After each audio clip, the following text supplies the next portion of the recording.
NRSV. Then he brought me to the nave and measured the pilasters on each side. 6 cubits was the width of the pilasters. The width of the entrance was 10 cubits, and the side walls of the entrance were 5 cubits on either side. He measured the length of the nave, 40 cubits, and its width, 20 cubits. Then he went into the inner room and measured the pilasters of the entrance, 2 cubits, and the width of the entrance, 6 cubits, and the side walls of the entrance, 7 cubits. He measured the depth of the room, 20 cubits, and its width, 20 cubits, beyond the nave. And he said to me, "This is the most holy place." Then he measured the wall of the temple, 6 cubits thick, and the width of the side chambers, 4 cubits all around the temple. The side chambers were in 3 stories, one over the other, 30 in each story.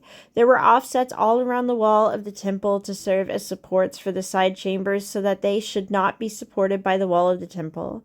The passageway of the side chambers widened from story to story, for the structure was supplied with a stairway all around the temple. For this reason, the structure became wider from story to story. One ascended from the bottom story to the uppermost story by way of the middle one.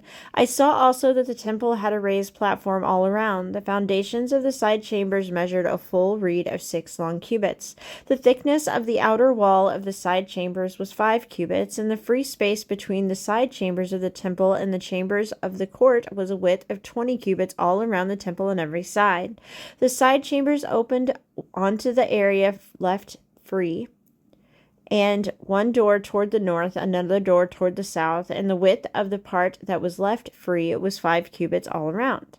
The building that was facing the temple yard on the west side was 70 cubits wide, and the wall of the building was 5 cubits thick all around, and its depth 90 cubits.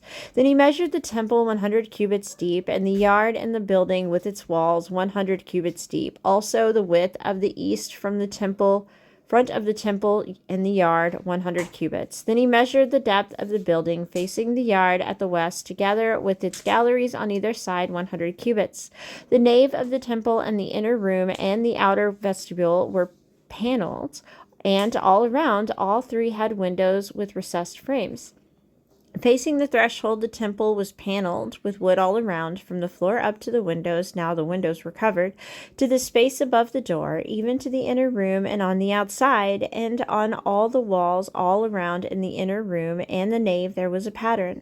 It was formed of cherubim and a palm tree between the cherub and cherub.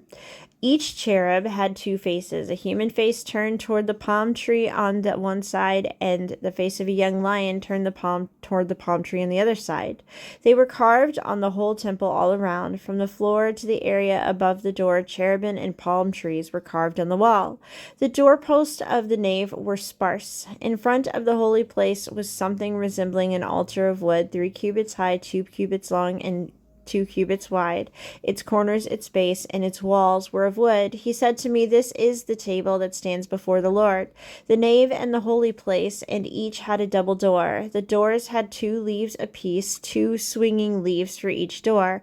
On the doors of the nave were carved cherubim and palm trees, such as were carved on the walls, and there was a canopy of wood in front of the vestibule outside.